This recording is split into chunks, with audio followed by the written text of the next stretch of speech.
Computer. Perfect. So I thought I'd have time today to prepare a bit more, but I didn't. So we're going with, it didn't happen.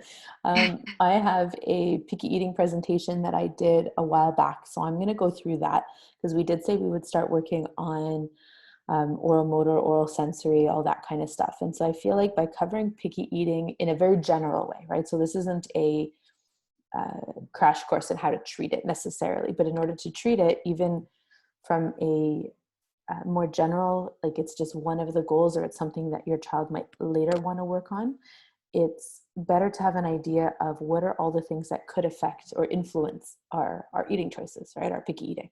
So we'll go through that. And then once we have that baseline, then I'll be able to explain to you more what kind of exercises and activities we do because you'll understand why.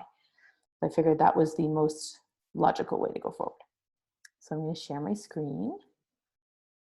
Dun. Oh, hold on. How do I do the thingy? Perfect. Okay, everybody can see? I'm going to put you guys up here so you can see. No. Oh, okay. So I really like this. This is from Kay Toomey. So Kay Toomey is the creator of SOS. Okay, so SOS feeding. Basically, there are 32 steps to eating. And it's really nice to show this to parents who might be really concerned about how much their child is tasting or what they're not tasting, because they just put a food in front of them, a new food, and say, okay, it's time to taste this food. A new food is still new at least 20 times, right? They've done research on this, which is super cool. They haven't done any research on sensory integration or not enough, but 20 foods, they've got that, right? So 20 foods or 20 times being presented the food, it is still a new food. You have to kind of think back to when you were younger, when you still get presented with a new food, right? When it's new, it's scary. It's unknown. You don't know how it is. It's our body's way of keeping us safe to not try new things all the time. So children are very, very sensory, especially when they're little. So anything new is, whoa, I need to check this out. I need to figure this out. And then maybe I will try it. So often when a child is saying, I don't like this, okay, and my stepdaughter can tell you this, and Max will be able to tell you this one day, because when they say, I don't like it, say, it's still a new food, you can't say that. Like, have you tried it 20 times? They go, no. And they're, well, what do we say? And Alex will go, oh, it means I have to say, this is still a new food, I don't know if I like it yet, right? And something along those lines. So it's a really nice way to cue parents to talk to their kids, and also to encourage them to not try presenting something only once. Okay, you present it once, then we present it again and again and again. And maybe by the 20th time, it'll be familiar enough that the child is willing to engage with it. It's kind of like the first time I tried Indian food. I have a very distinct memory of not liking butter chicken. Who doesn't like butter chicken, right? But it was just too many new flavors. And now I love butter chicken. It was the same with sushi. So it's quite across the board. And I just have these memories because they were very new at the time. So 32 steps to eating. You start at the bottom, right? Being in the same room with the food. We have a lot of kids on the spectrum who can't sit at the table when there is food present. And it is because they cannot tolerate being at the table with the food on the other side. And then you have to slowly bring it closer and closer and closer, right? So just looking at the food when it's directly in the space in front of us is already 5 steps up the ladder, okay? We're not even at touching it yet, right? We're just tolerating it and looking at it. So each step can take a different amount of time to get to. And that's the tricky thing with feeding, right? Because parents obviously want their child to eat right away. But in order for it to be a painless and more permanent change, we need to really respect the hierarchy of steps to eating. Any questions about that, guys? No? Okay. Nope, makes sense. Yeah, and you can have a look at these at any time, right? And they are in the SOS books, which is in Point Claire. But it's really important to remember, like, tolerate, interact, smell, touch, taste, eating, right? It goes really far up the ladder. We're not going to eat it until we've mastered all of these things. So, oh, here we go. I just did this whole thing and there was a slide. So a new food was offered in 20 different occasions. It was chosen more frequently by children than a food that was offered 10 or 15 times, right? So this means that the food was more familiar to them. So offering is a neutral act with no expectations that a child will accept or reject it. I think that's really important. right? We really cannot expect the child to eat every single thing we put in front of them. And when you do expect it, it'll become a battle, and we never win the battle. Okay, we're never going to win. And if you win because they eat it, you've probably caused a bit more damage than you really wanted to. So in the end, they still win, right? Because the next time they're going to have a different way of avoiding it. So it's really important for us to really respect that when you offer something, it's offering it, and they might not take it. Let me just check. Whoops, I don't know why. I just want to see if anybody else signed it. Okay, so it's just us right now. All right. So the sensory approach to eating, right? You've got your vestibular. Obviously, you need to be able to sit at the table. So one of the most important things from a vestibular standpoint is your postural stability. Obviously, if you're vestibular seeking and you need lots and lots of movement, it's kind of another part of the game, right? But usually we're already working on that. It's not often the only reason for the picky eating.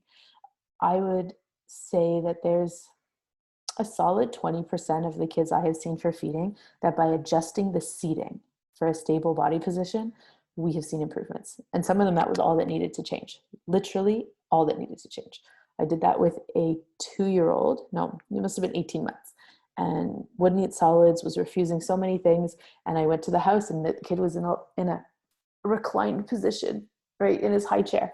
And by putting towels behind, so we propped him up, so he'd be sitting upright, we provided foot support, and I showed the parents how to do the Wilbarger protocol, a couple things in the mouth, and I got them a scooter board. And I only did 1 visit. That was it. After that, they were like, no, he's trying everything now. Like, well, that's really cool. So it's not often that happens, but it does show how essential it is that that foundational piece be in place before you work on all the other stuff. Because those things might not even be a problem if we have nice postural stability and a supported seating. Proprioception, so muscle force and joint position. Guys, when we're eating and managing food in our mouth, it is huge that we understand how our mouth works. So a lot of our kids will overstuff, right? Alexia and I saw someone today, overstuffs. They have no idea of where it is in their mouth. So that's both proprioceptive and tactile. Those kids who really can't hold the food in the position for chewing, right? They might bite their tongue, and then it's really going to hurt, and they're going to have an opposition to eating. Or they won't be able to manage, they'll bite it every time, and they're not going to enjoy eating anymore. Okay, so we have to be able to grade the amount of force needed to chew. We have to be able to grade the joint position in order to be able to chew. At the same time, you have to think about proprioception for using utensils, because that can be a factor, or even just taking the food in our hand and bringing it to our mouth correctly, right? That is a proprioceptive and vestibular, obviously, because we have the postural system working at the same time. Those two systems are working together. Then you think about tactile, texture and touch. This is a big one. This is huge. So I remember in my SIPT courses, it was really interesting to me to learn that you can have tactile defensiveness in the body. Oh, excuse me. You can have tactile defensiveness face and mouth. You can have them separately, or you can have them together, right? A lot of people think that by having one, you must have the other. But because the innervation is different, your cranial nerves is what's bringing the tactile input from your face and your mouth back, to the sensory systems throughout your cerebellum, and then into your brainstem, and then into the actual cortex. The tactile system on your body goes up through the spinal column. So their messages are sent differently, different pathways. Your body can respond to them differently. That's what is super interesting to me about the tactile system. But often I'll still do work on the body, right? So if I don't really see any considerations for tactile defensiveness in the body, just in the mouth or in the face, I would probably still do the Wilbarger protocol for this child, because I'm working in general for a better regulated state. The better regulated we are, the more we are going to be able to tolerate something that might be unpleasant in the future, right? So the Wilbarger protocol in that sense is working more for self-regulation versus tactile desensitization.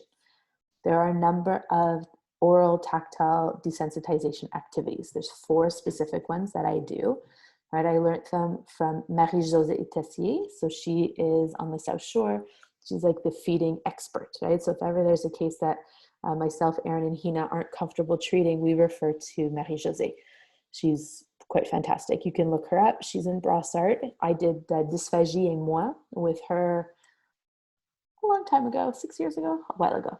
So the book is also in Pointe Claire. So it's something I can bring to Outremont if anybody wants to look at it. The 4 moves that I have them on video, so I'll be able to show them to you either later today or another day, but they can be both for increasing sensory awareness and decreasing sensory awareness in the mouth, right?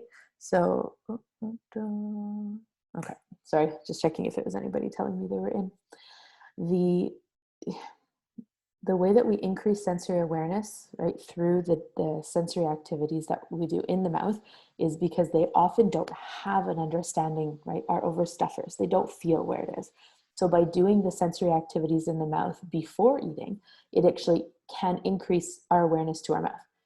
And on the flip side, by doing it to children who are hypersensitive, right, so these are the kids who respond too much from all the information, by providing the input, we're actually able to dampen the sensory responses over time, right? So I often do it before eating in either case, but I'm going to do it more often than just before eating if I'm looking at reducing a sensory input. Sometimes we have to do it in the bath because the child is distracted and able to tolerate it then. Sometimes we do it before toothbrushing. So we really look at what fits in the child's kind of daily routine. Because if there's 8 kids at the table and everyone's screaming and yelling, it's not a good time to do it. So we really have to find the ideal moment so the parents actually do it. Olfaction. This is an interesting one. So olfaction, again, cranial nerve, it goes right to, I want to say the amygdala. I'd have to refer back to my notes on that, but I'm pretty sure it's right back to the amygdala. You get that jolt of sensory response right away. So our kids who are very sensitive to smells, right? It's a reflexive move in the sense that back in the day, right, we needed to be able to smell fire to run away really fast, right? It's a life-saving skill. So we don't have the ability to really think our way through olfaction to stop our body's response to it by saying, oh, it's okay, it's just this, right? We really have to work on that skill in order to control it. It's really hard to reduce the sensitivity to smell. So the only way that I've successfully done it is by practicing and giving a child more control over their sense of smell. So we did it with a child who was also a very picky eater. The family, you know, they cooked many things. The child wanted to be a chef. He used to cook all the time, but he didn't eat it, right? He would smell something that would surprise him, right? Like maybe walking by a garbage can that somebody opened and he could smell it. He'd smell much stronger than me, and he would gag or vomit. That's how sensitive his reflex was. And what we did to get control over it was work with actual smells. So we would work with spices. You know, I'd bring a bunch in and I'd take the covers off and let him smell cinnamon, nutmeg, I can't remember, like thyme, all sorts of different ones. And then he would smell the cover and try to find the matching ones, right? Giving him control. We did it with soy sauce. We did it with a whole bunch of food items. We did it with Scentsy candles, right? So we tried all sorts of different ways of playing with smell. And at first he would be like this, and then he'd actually stick his nose in the candles, which I couldn't even do. That was way too much. So as much as it was that initial response, once he got past that, he actually had no idea how to use that sense. So he was looking for more. I find that so fascinating, right? And so his proudest moment was when he did a lab at school. He was in grade 7 or grade 8, I think at this time. And he did a lab, and there were smells involved, and he didn't gag, he didn't vomit. He ran outside to the car and told his mom about it. It was a very proud moment for him. So your smell can really affect picky eating, guys. We can work on it in the clinic. The other way to kind of address it in the home environment is to cook like cauliflower, right? That's kind of smelly when you cook it, but maybe you can cook it earlier in the day, right? So it's not being cooked when the child is home and when they're going to eat it. We just have to zap it in the microwave or something to reheat it. Sometimes we can light candles. Sometimes we can have fans and the windows open. There's different ways of doing it so that the smell doesn't hit the child all the time, right? Or you have to cook something else at the same time that takes away that smell. Vision. Food appearance is big, right? How many of you have worked with kids on the spectrum who know, they know that that is not a McDonald's French fry? So annoying. And they will only eat McDonald's French fries. That's a thing, right? Other kids, it's the kind of chicken nugget. And legit, it's the brand of chicken nugget. So this kiddo with the smell, right? When they traveled, this family liked to travel. Mom would have to pack in a freezer bag and actually put it on the plane the exact brand of breaded chicken that he would eat because he really wouldn't touch anything else. So we had a big job ahead of us. But the visual system is the first kind of interaction with the food, right? So if a food looks more fun and appealing, they're likely to tolerate it more visually, right? That's the first set of steps in our hierarchy, in our steps to eating. If the food looks really new, really different, maybe the food is touching, right? Game over. Sometimes that's the end. There's no coming back from the food touching. And my brother was like that. It was hilarious. None of the food could touch, and he would eat all of one and then all of another and then all of another. And that was just his thing. You know, he couldn't even have gravy on his potatoes. Forget it. But the potatoes were okay. So it's quite something. Taste. So taste is another one. Same thing that is in your cranial nerves, right? So it's the big reaction right away. You either have children who are very sensitive to different tastes. You also have kids who are under responsive and really like a lot of flavor. So a couple of the kids that I've worked with Down syndrome, they actually did better with Touthettes, which you'll see, but those are like the little sponges that we put in the mouth when we do the oral sensory activities. There's ones with peppermint flavor, and they actually preferred those. It gave them more input because it had a taste to it.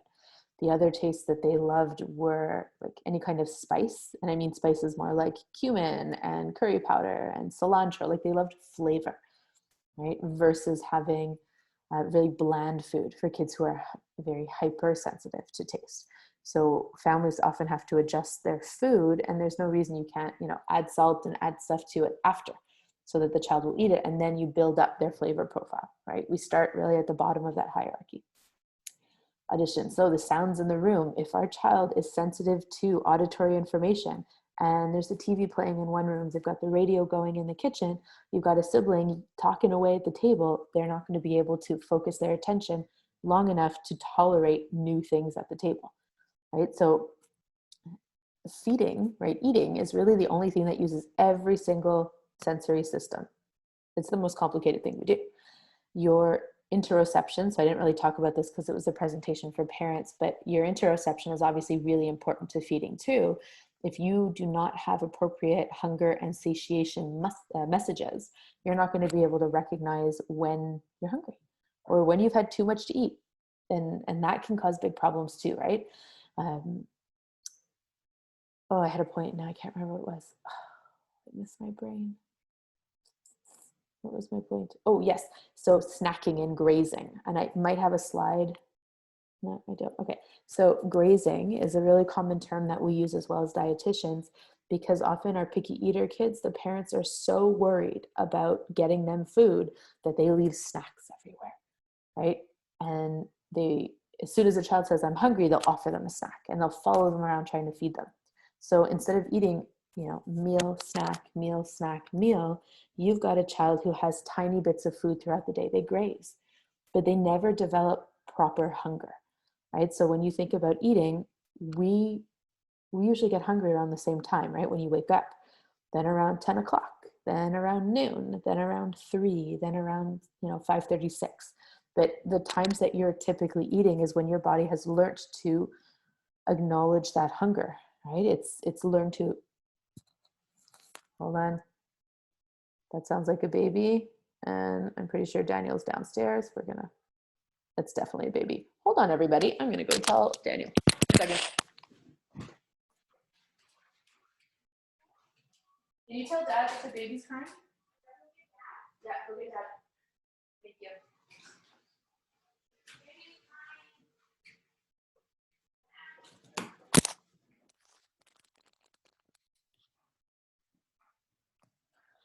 Okay, sorry about that.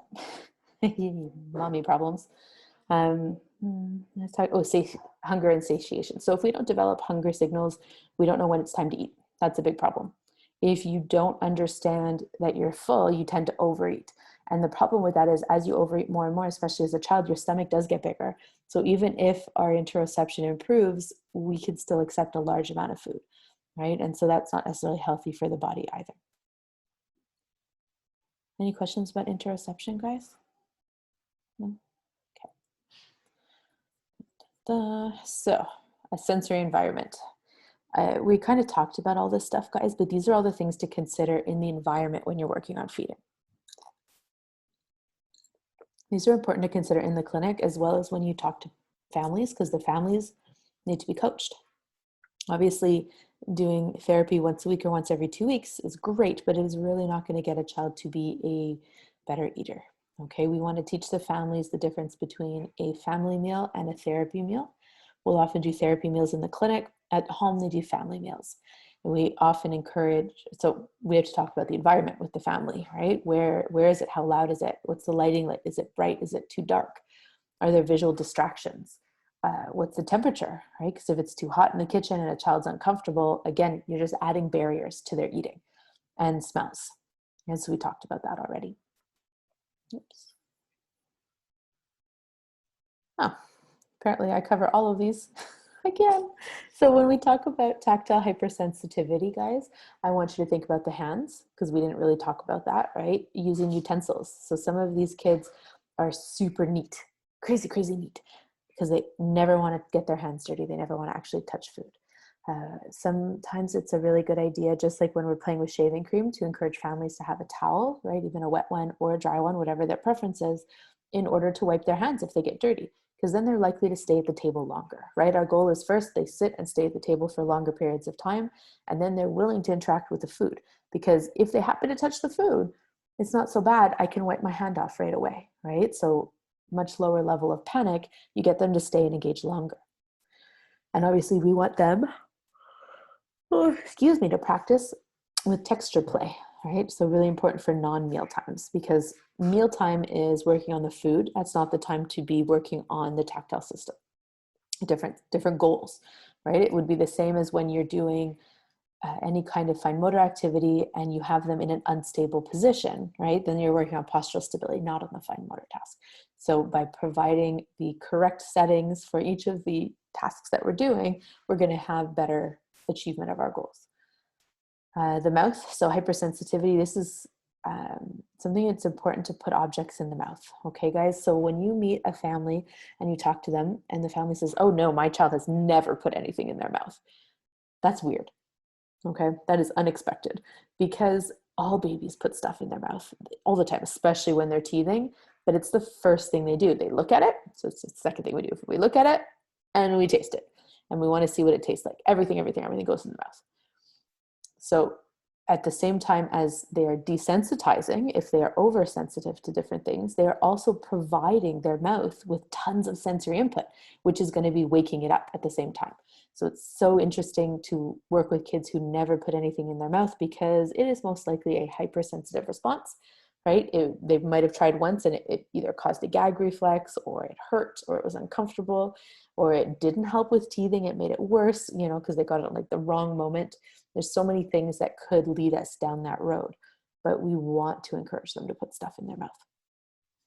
And you want to start with simple textures for these kiddos, right?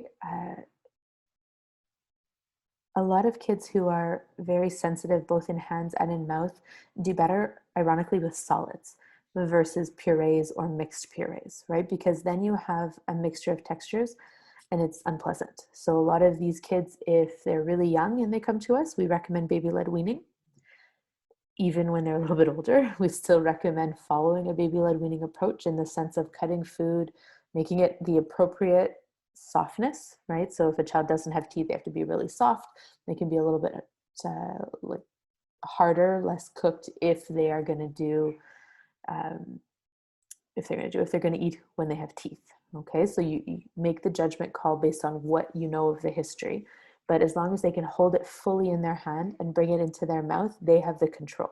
It's nice for them to have control. They can pull it out if it gets too overwhelming in there, right? But they can put it back in when they're ready for it. So the simpler, the better. Fewer flavors, fewer different textures. consistent temperature. Yeah, neutral food temperatures is really important. So a lot of our kids actually prefer cold food, not freezing cold, but very neutral. Hold on one sec. Alex, you're getting milk for dad? Okay. That's a baby who's apparently still hungry. And you don't want to do any surprising tastes. So a lot of parents like to hide vegetables in the food, right? Which, you know, sometimes it works, you know, and like spaghetti sauce and different stuff like that, you can blend it in and make it really, really small, but hiding it doesn't work. And anything that is a surprise, so something that you bite into and maybe it squirts into your mouth like a grape, anything where there's food on the inside that might be different than what's on the outside and the child isn't prepared for it, they're going to have a really big reaction to it, right? It needs to be simple. Is that for me? No, okay. Hyposensitivity. So when we present with hyposensitivity, again, we're going to think about the hands. So we want to use utensils with large handles, make it super easy for them to use, right? A lot of these kiddos always grasp it like this, right? And spoon it into their mouth. A lot of parents call it the caveman grasp, right? Caveman eating. If they are having trouble holding it in their hand, again, there's ways you can buy fancy utensils, or we can use stuff that we have at home, like a dish towel or whatever, like a face cloth that you've duct taped. You can use foam that you have found at Dollarama or Walmart, any of those places, again, duct tape. So there's lots of different ways to adapt utensils to make it work. But you can also buy thicker utensils, right? You don't have to get really thin ones. You can find them that are really big. They have them for little kids. I'm trying to think if I have. I do, but they're in the wash, so I won't find them right now. But oh, excuse me, they're shorter and thicker, so they're easy for little hands to use.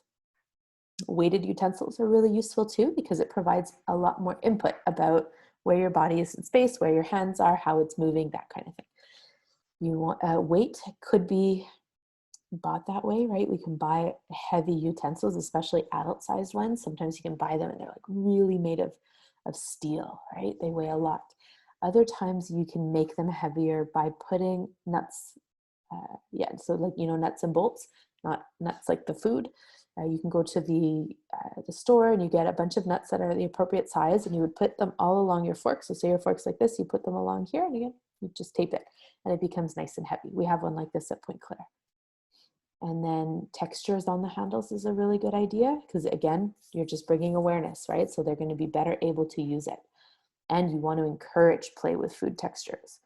This is easier with the really young kids, right? So when we start working with kids when they're younger and have picky eating, it's actually much easier and faster because they have fewer behaviors associated with it, but it's also really natural for them to play with their food. Whereas trying to encourage an 8, 9, 10-year-old to put the food on your head, or, oh, I'm going to kiss the food and we're going to put the food on my shoulder, I'm going to drive it down like a car, right? They're less likely to engage in that kind of play. So when you've got kids with hyposensitive hands, the more texture that you play with, the more input they're going to be getting. When you think about the mouth, we're going to think about using strong flavors, like I was saying before, right? It's really going to bring awareness. Even just like, these are the kids who love lemons, right? Anything with a strong flavor and sometimes hot. I had a kid who really liked spicy, right? The spicier, the better. And she was one of those kids who needed more of everything. So temperature. So when you're going to bring awareness, sometimes freezing things, freezing grapes, putting things in smoothie in a popsicle form. There's tons of stuff that you can freeze or make colder. And you can also make it warmer. Again, you have to be careful with the heat because they won't necessarily feel when it's too hot and they could burn their tongue. But if you've checked already that it's not a dangerous heat, you can play with the temperature to bring awareness to the mouth. Using vibration. So right here, you can see that we have all these lovely little vibrating toothbrushes. These are really fun, super easy. They're inexpensive, right? The kid ones are anyway. They're not as expensive as the big reusable adult ones. And we can use this before mealtime. We can use this for actual toothbrushing. We can use it before bed if it's something that helps. Anything to bring more awareness to the mouth. And using a mirror to observe when eating. So this is actually a really cool trick. At each of the at each of the clinics, we have like a little round mirror, right, on a stand, and you can tip it in different directions. And sometimes kids really need to see what's going on in their mouth in order to understand it. I was doing oral motor activities with one of my kids in Outremont, and he, 9 years old, and he was 9. before I was going on mat leave, and he had dyspraxia plus plus plus plus, right? One of the most uncoordinated kids I've ever worked with. And his mouth was the same, right? So getting him to stick out his tongue, he couldn't do it, right? It was one of those things we were working with. Couldn't do that. There were so many goals that we had. Oh, that's gross. I always forget how gross that is.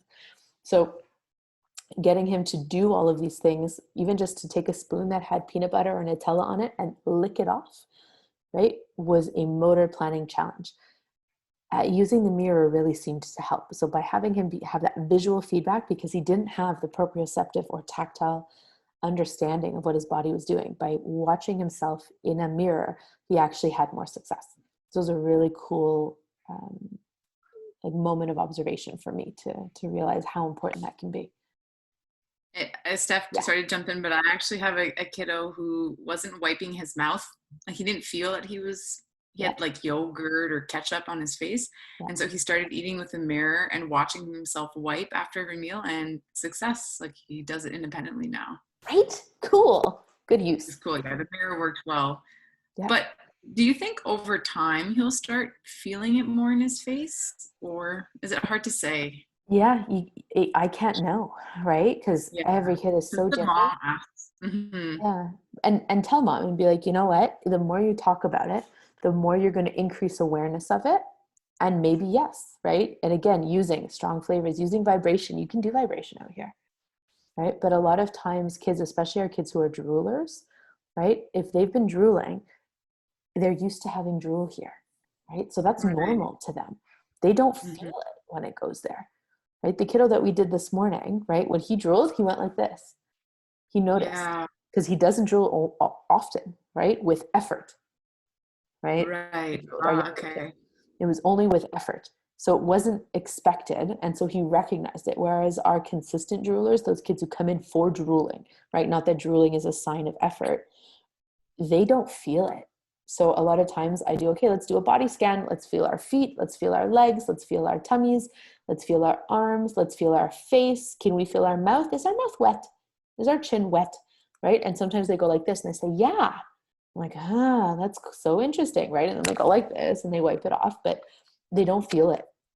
They become too habituated to it. Right. So, That makes sense. right, exactly. So a child can have like a change of awareness with practice, but it does take practice, right? We have to make sure it's always dry, and then they'll feel when it's wet. But it again takes a long time because they habituated to it over a long period of time also. Mhm. Because for him, he doesn't drool. It's just when he eats. So Mm-hmm. should I Yeah, suggest I would vibration? suggest a Not like with the vibration. vibe Yeah, around? you do the Z vibe with him. See if he likes it. You can do with the vibrating toothbrush at home. There's different sources, obviously, of vibration. They can do one of those massagers, but it's harder around here because I find the vibration is too intense. That's why I like the Z vibe for the mouth. Mhm. You can have like using a mirror. You could always use different kinds of food and like paint around the mouth, like use pudding and different things, and bring awareness right through play. Sometimes that's fun, or like put pudding around here and then have him try to lick it off, right? But he'll be more aware of it, and the more you use it, the more chances you have of it working. Okay, that makes sense. Thank you. No problem. Breathing. You'd be surprised at how many people don't think about breathing all the time, but with feeding especially. So poor support for breathing can impact eating habits, right? Our kids with really poor posture, they are worse at eating. If you can't breathe, you can't eat. If you think about the hierarchy of things that your body will always make sure you do, the number one thing your body will do is make sure you can breathe. Number one across the board. If you cannot breathe, you won't be able to eat. So we have to be able to breathe. You'll see this a lot with kids who are sick, right? Prime example, my kid is so stuffed up right now, right? And he was not into eating anything today. I gave him all of his favorite foods. He ate some waffles for breakfast, right? And a yogurt. And at lunch, he was picking at things and he had some blueberries and another yogurt. Do you think I care? I don't care. It's easy to eat and he'll eat it. So we have just enough calories to get us through the day, right? I gave him a bear paw for snack and he loved it and he ate all of it. And it might be sugar and empty calories. I don't care. He ate something, right? So it's picking your battles. But if a child is sick, they are going to eat less.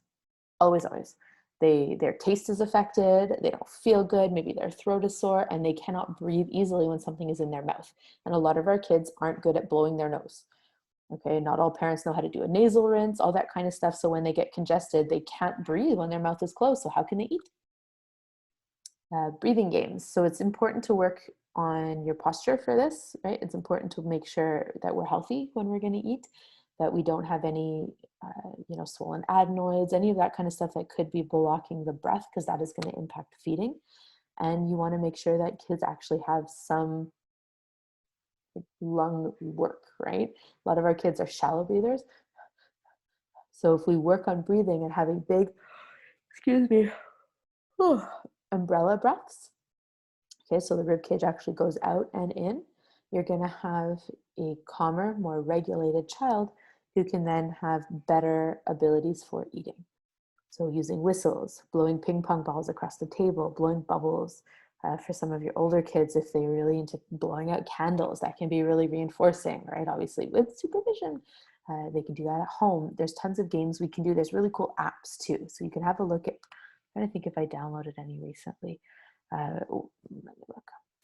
I did, and I'm trying to remember now. It's called Pop It. Okay, so I'm going to show you guys how it works. But basically, you've got an animal. Okay, I'm not sure I can do this when you guys watch it, but by blowing, it pops. How cool is that, right? So you blow into the microphone and it pops, and there's tons of different animals.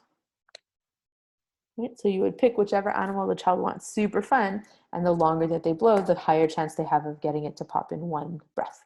There's different things on YouTube as well that you can watch that have like things that rise and go down, right? So you have to breathe in and breathe out. So you can really modulate it for the age of the child, but active practice. Seating, right? 90, 90, 90. We talk about this all the time, right? Anything with fine motor, with our hands, with our head, the more stable we are, the better chance we are going to have of success. So using a footrest or stacked phone books, using the sticky plastic. Okay, so Dicam or Dicam, people, they pronounce it differently. That we have, it's blue and very sticky. The thing that you see in the picture, right, that rubber mat, we have a bunch of that around the clinic too. It is definitely more affordable as an option, and you can get it at the dollar store. It's very easy, whereas Dicam you have to order. So it can be harder. You have to order it on the internet and usually in the States. And so using the plastic under the feet or the bum, right? Because a lot of our kids, especially our kids who are very tight in the hip flexors, right? They're often going to kind of be like this and they'll slide right out of their chair, even with footrests. So if they're on a sticky surface, they are going to stay more stable. Let me talk about high chairs. I'm not sure if I talk about it later, but you can use Dicam or the dollar store stuff under plates as well, right? So sometimes plates slide all around, especially plastic ones, and plastic placemats do that as well. So you can actually put that sticky stuff underneath, unless your kid is really smart and doesn't like it, like mine, which is super annoying. So he always takes it away and goes, "No, this," and throws it away. So I've just had to live with the mat that moves and the dirt and yogurt and stuff all over his shirt. Such is life. High chairs. Guys, I hate high chairs. Okay, I could go on for hours about high chairs. Erin and myself must make a million comments a year in our mommy groups when people ask about high chairs, right? I am an occupational therapist. Please look at these options. So what do you guys see with these chairs? These are not chairs that I like. Can you give me some examples of things that you think are bad for feeding? Their feet aren't supported. Right? Terrible. And the one with on the left, Yeah. it looks like the table's above his elbows. Oh, yeah. And look how far he's in. He can't even bend his knees. Deep. Right? Super deep. And please tell me a child that's still going to be in a high chair when they can reach that footrest. It's not going to happen. You're like 4 years old. Right? Like never. It's not. Well, it has a footrest. I'm like, yes. And they will never use it. It's not going to happen. So ergonomically, and what you see too is a lot of them are reclined, especially the type like this one. These are reclined, and a lot of them, you can see all these buttons, right? They have multiple settings. You should never really have a child recline to eat. Obviously, have you guys ever tried? So next time you eat, I want you to sit on your chair. It's great if you're short like me and you can do it, but you're going to sit as far back as you can. Sometimes you can't even bend your knees. You're going to lift your feet up off the floor and you're going to lean back. And then you're going to try to chew and swallow. And I want you to see how successful you are, because it is really hard and uncomfortable. So why would we put children in that position and expect them to learn to eat? All right, we're setting them up for failure. Bad idea. Our kids who have no difficulties in any way are probably going to work their way to succeeding, but they're still going to work a little bit harder, and maybe they're going to be more uncomfortable or not sit as long for meals and not eat as much or fatigue quicker, right? So chairs that we like. I love these chairs, guys. So you've got these here. This is the Trip Trap chair, and this is the Kikaroo. Okay, I kid you not, I have both in my house. Should I move this? Here they are, both of the chairs. Oh, am I touching the thing? Okay, they're awesome. Oh, fat fingers. So what's nice about these is that they have the tray. They can be used as a high chair, but they can also be put at the table with everybody else. It's lovely. And you take away, so Max is now in one of these, but it doesn't have any of these adjustments. It's just a piece of wood and a piece of wood. And they're nice and shallow, so perfect position. Knees bend, you adjust the height of the footrest, and it's his table. And he can get into it by himself because he can prop himself up on the footrest and sit down in the chair by himself. So it's totally his chair. He loves it. It's also easy to clean. This is wood, so you just wipe it down afterwards. Whereas imagine trying to clean this chair, guys. What a nightmare. So the seating options are great. These are expensive. But what I've learned by looking at other high chairs is they're all over $100. They're usually between $100 and $200, unless you get the one from IKEA, right? There's a decent high chair at IKEA for like 45 bucks. So if it's a family on a budget, you can get that high chair and then they can provide a footrest in another way. It's just a white plastic high chair. It's actually, I recommend these and the IKEA one. So if you can find these used online, you're doing well. Okay, usually you can find them for $100, $150 used online. New, they run from $200 to $300. But I don't mind recommending it to families because they will use it for a long time. Your kid isn't just going to use this as a high chair. They're going to use it to sit at the adult size table with you until their feet touch the floor in an adult size chair, which I still don't sometimes, right? So it's a long time you're going to be in that chair with your feet supported. A lot of kids, when they're older, are going to sit in our chairs that we have, right, our adult chairs, and then they've got their feet tucked under them, or they wiggle, or they're up on their knees, or they sit back down, or they get up and they come back because they're not comfortable. So they constantly have to adjust their position, but that affects your eating. And it also affects your parents' sanity, right? Because you're constantly saying, can you sit down? Can you sit down? Fix your body, please. And it drives you crazy. You spill drinks all over the place, you knock your plate over. It's much better to have an appropriate seating position as we get older. So this high chair, the Baby Bjorn, really great. Again, look at that footrest. That is an appropriate footrest for this child. Again, it doesn't adjust. So your little guys might not be so comfortable in this, but we can at least add padding to this to bring it up a level. It's a nice shallow seat. What I like about these also, right, it's a nice firm surface. I'm not really sure I understand all the cushion necessary, even for adults. How long are you really sitting to eat your meal? Because if you're sitting there for more than 15 minutes, grand max 25, right, you're taking too long to eat. And for a baby, they might have actually burnt all the calories they just consumed in the eating of the meal. So we don't need to have cushions, right? Even these, right? We have this at the clinic, in one of the clinics. I never use it. It's okay to use just the floor, the hard surface. They already have a harness to hold them in. Chairs like this are really good too, especially when you're on a budget. They're often very nice and shallow. They travel well. Obviously, they have no footrest, but because you're at an adult-sized table and there's nobody around you, no legs for the chair either, you can put something under their feet. You can put a stool. You can put a small table underneath, right? We can do our famous books and duct tape until you're at the right height. There's so many things that you can do. So these are another really nice option for high chairs. So when we think about boosters, right, I love showing this picture because this booster is great. It puts them at the correct height, or at least a more appropriate height in an adult chair. However, they're so far back that their legs don't bend properly. They have no foot support, and they actually can't comfortably get to the table, right? It's not an ideal posture. So you can use boosters, but you'd need to have it here. We have to build up the back of the chair so that their feet actually go over, and can we give them a footrest, right? Or is the booster high enough that they can actually bend their knees and put their feet on the chair? That's perfect. So again, I like just to show this because you can see here's the baby, right? Still at the table with everybody else. And here is the toddler at a nice appropriate position. Everybody's feet are nice and steady. All right, how are we on time? Okay, we'll try to do 10 more minutes. Okay, so when they won't sit still, one of my favorites, right? Parents all the time. One of the main reasons for referral, people won't sit still, and they often say they won't sit still for meals. So 2 usual reasons are seeking vestibular stimulation and poor postural stability. The third one, right, that we can talk about is that inability to tolerate visual food, right? So most of our kids on the spectrum, that's where if they're picky eaters, that's that limit. They can't sit. They are also likely struggling with postural instability and vestibular something, but they also can't tolerate the visual input on the table. So they leave the table, right? They can't move everything off the table, but they can leave. It's very effective.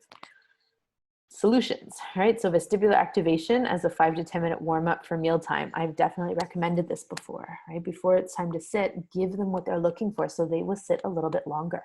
Their body isn't going to need to move to get that input. They just received it. Obviously, we always cue the family to then do an organizing input before we head to the table.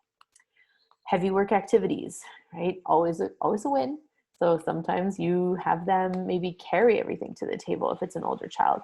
Maybe they need to push their sibling in a laundry basket along the floor to get to the dinner table. Maybe they need to do animal walks, right? But anything that can organize us on our way to the table. And then we want to consider deep pressure and weight. So using a weighted animal, a lap pad, doing the Wilbarger protocol before eating, using vibration before eating, any of these things can help us organize our body and sit a little bit longer. And obviously the ideal seating. Oops. Okay, so warm-up activities. Here are some really nice ideas, okay? Obviously, these are ones that I give to parents. You guys will be able to provide a little bit more when you're in the clinic working on feeding, and you can really specialize not specialize, what's the word I'm looking for? You can, Taylor? yeah, like really pick what you need for that child, right? There's a word. Anyway, you can, it's like a black hole in my mind. It's gone completely. Anyway, you can choose the appropriate activities for the child that you're working with. These are mostly guidelines for parents to try some stuff out at home, right? Like jumping on a trampoline, playing on a scooter board, swinging, sliding, carrying something heavy in the house like these guys, right? Tug of war, excuse me, and doing animal walks. Nice basic ideas. Oops. All right, so when we want to talk about oral motor skill development, there we go. So drinking, biting, chewing, and swallowing, right? These all require jaw stability, lip and tongue dissociation, and grading of strength. If you don't have even one of those three, you're not going to be an efficient eater. It takes, I'm trying to remember now, 3 years. I believe it takes 3 years to become a fully mature feeder, right? So if you're starting with a kid who's 2, it's a long road. They haven't had all the practice that they needed to. So I've worked with kids who didn't have any tongue or lip ability to move, right? No dissociation. So they couldn't move their lips separately of their tongue efficiently. So I had a kid who used to put food in his mouth and then he'd go like this, right? And he would tip his head back. And I remember watching this and just going like, has nobody ever noticed that this kid has no, like he's using gravity to move the food, not his tongue? He had no tongue movement, zero. He barely held the food in place. So he tipped his head, not even just back, but to the side to put it in place while he chewed. And they were wondering, well, he gags a lot. And sometimes he chokes on food. I'm like, really? Really? No kidding. I'm surprised. So the ability to use the tongue, and I guess one of the best ways to learn about this without doing more continuing education is to sit with a mirror as you eat, right? Watch what your mouth does, because that's how we learn. I'm doing that with baby Ben right now. Chew, chew, chew, right? Mom, and I'm really showing him the movements. And I can see his tongue trying to hold the food, but he's holding it in place so that his tongue learns to hold it, right? And your food, in order to chew it on your molars, has to be held in place by your cheek and your tongue, right? That's why we sometimes bite our cheek or our tongue and it really hurts and we get really mad and then we get a canker and it's a whole big thing, right? And then you got to think about that tactile in your probe. They need to work together to hold it in place. If you're having trouble with that, the food moves all over the place. You can't effectively chew it and will often go down quicker and cause a stronger gag reflex, right? It can also cause us to have choking experiences because the food is too big. Jaw stability is really important, right? If you don't have that ability to have a steady jaw, you're not going to be able to chew. And the ability to grade your strength. Obviously, when you're chewing, you need to be able to chew crunchy things, softer things, chewy things that take longer, right? So under that, I'd also put endurance, because a lot of our kids, they like the food that's already chewed for them. That's called processed food, right? So kids who come in and the parents are like, yeah, they eat hot dogs and pogos and chicken nuggets and yogurt, and they made me a lovely list. And everything was either a soft food or something a machine had chewed for them first and then put out in a different form. They didn't eat any whole foods. So they couldn't manage the chewing for that. And when we started trying to chew, like they never ate granola bars, right? Too long to chew. They got tired. They didn't have the endurance. They didn't have the strength necessary to do.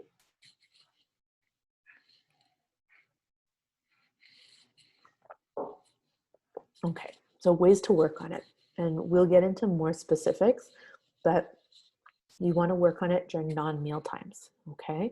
You can also do it in play before a meal as a warm-up, but you wouldn't do, 10 to 15 trials of everything and keep going, because the child's going to fatigue before they start eating.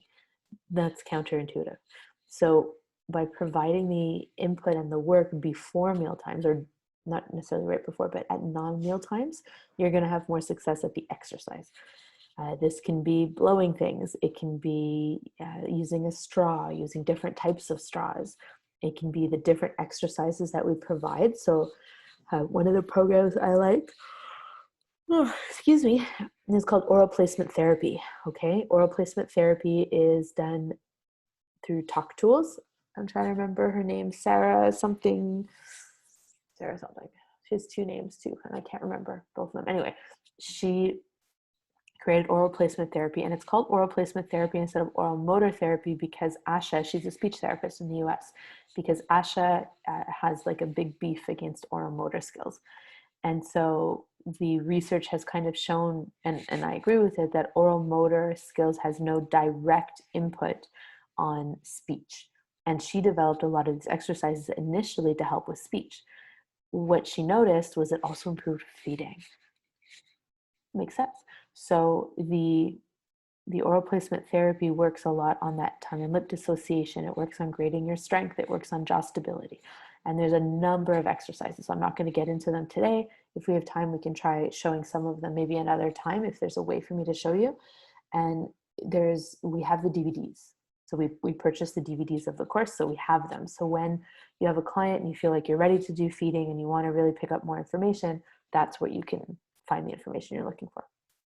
You can chew gum, straw drinking, blowing bubbles and blowing whistles, right? We do all of these anyway, often for self-regulation, because anything oral is just in nature more regulating. That's why we all gravitate towards oral stuff, right? We like to eat, we like to drink, we like to have something warm, we like to chew on everything, right? Fingers, pencil, pens, all that stuff.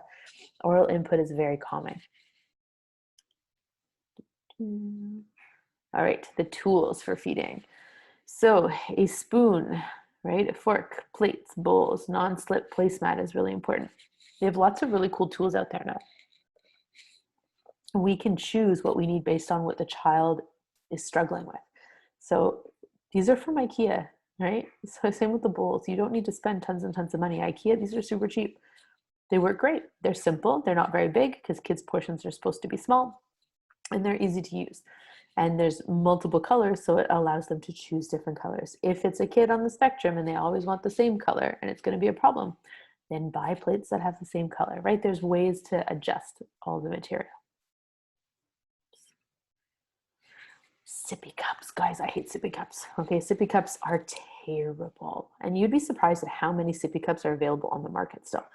But they were definitely not invented by an OT. It was some engineer who said, hey, my kid spills too much drink with an open cup. I'm going to put a lid on there. If you watch a child drink, and you can Google, right? You can look up on YouTube probably a child drinking from a sippy cup. But the only way to get the fluid out is to turn your head back all the way. These are kids who are like laying off the couch drinking, okay?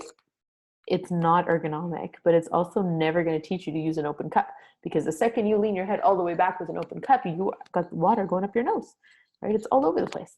And so sippy cups are terrible for your position and for drinking. They're also really bad for your teeth. So many kids chew those. It also does not help you with your tongue mobility at all. So our preferences really are open cup held by a parent or from a straw.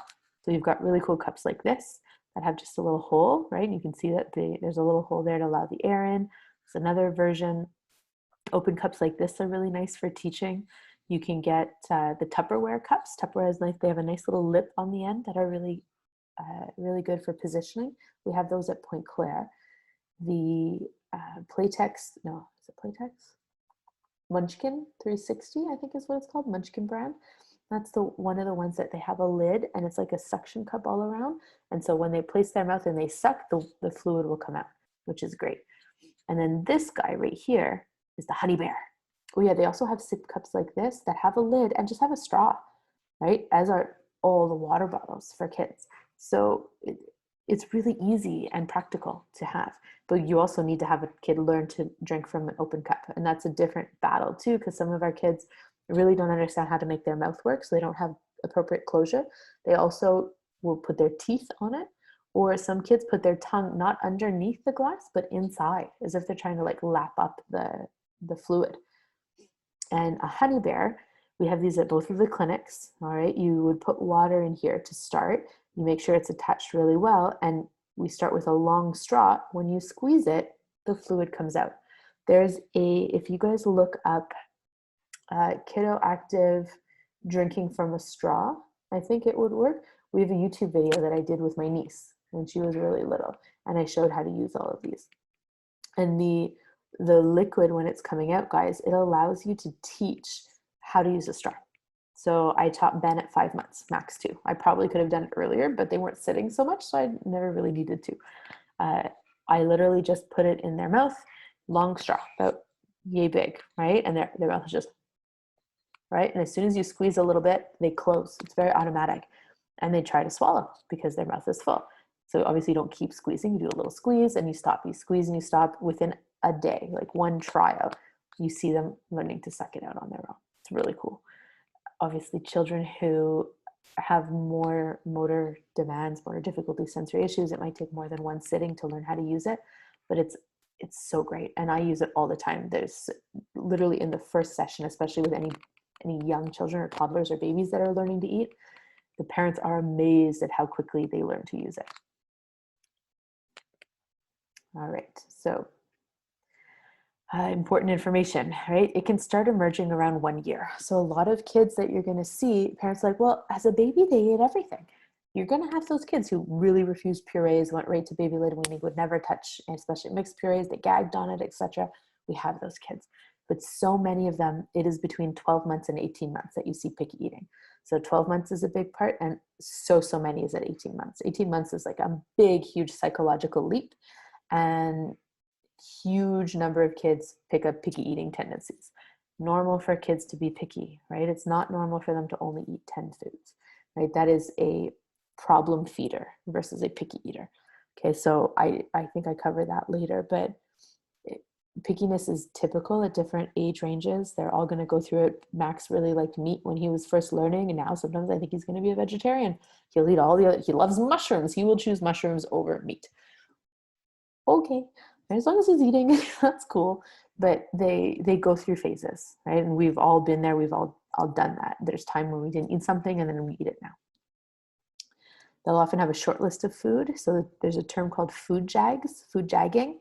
Food jagging is referred to when you eat only one food every day. Every meal you're going to want grilled cheese every day, breakfast, lunch, dinner, grilled cheese, grilled cheese, grilled cheese. And at one point, you can no longer stand that food and you can no longer have it as part of your rotation of preferred foods, right? So you burn out on a food jag. A lot of our kids on the spectrum food jag, okay? The refusal to try new foods. So that's really common for picky eating. They'll want to eat the favorite foods over and over and over. So that's the food jagging. And it's important for us really to get kids to manage to eat food from all the food groups. That's really our objective. Different textures would be great, different colors, all that stuff. But if we can hit on all the food groups, we have somewhere to work with. Oops.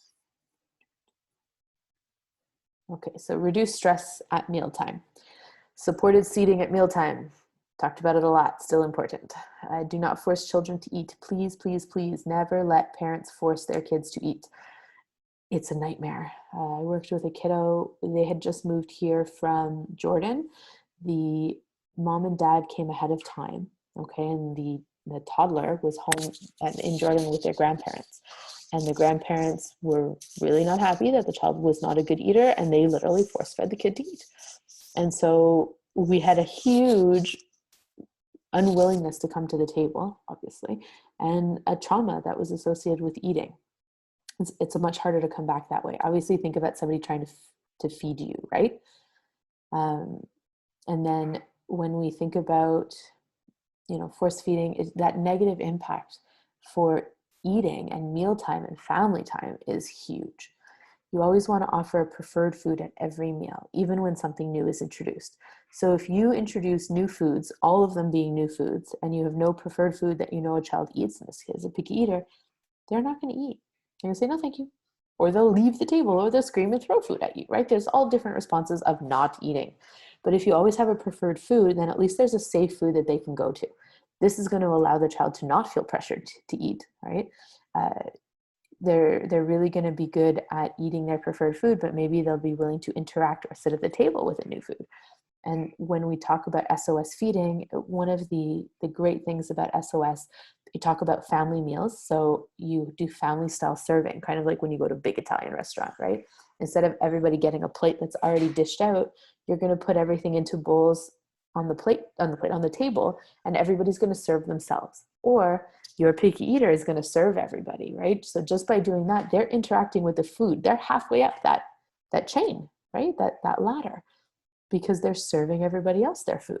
And if they don't want it on their plate, that's okay, because we have the learning plate. So the learning plate can be next to your plate. And that's where the food goes that is still new. So we're just getting to learn it, right? And it's so non-stressful. So a child is willing to have it on the table. Well, if they're willing to have it on the table, maybe next time they'll be willing to have it closer to them. And then maybe next time on the plate. And then maybe next time they're willing to draw with it, right? It's slowly coming closer and closer, which means we're going up the ladder. Meals and snacks should be 2 hours apart. So that's recommended by nutritionists. You don't want to have a snack and then eat an hour later. You're not going to be hungry.